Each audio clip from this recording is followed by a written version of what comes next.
Hello everyone and welcome back to this video. Today we address how to delete an outdated signature on Outlook Mac.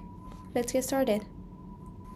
Alright, so just like me, you have opened your Outlook and on the top left corner you can go into the settings and get to the signature, and as you can see, the one that is selected, if I were to open a new message, it is very outdated. It's just text.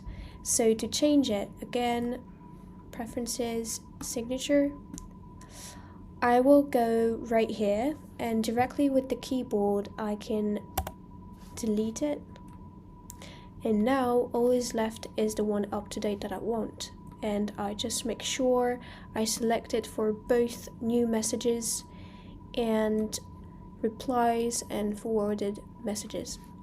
Okay, so all the changes have been made, and now if I am to open a new message, it is up to date. So feel free to ask if you have any questions, or if you encounter any problems, you can contact us directly at premium@sigilium.com, and I'll see you on the next one.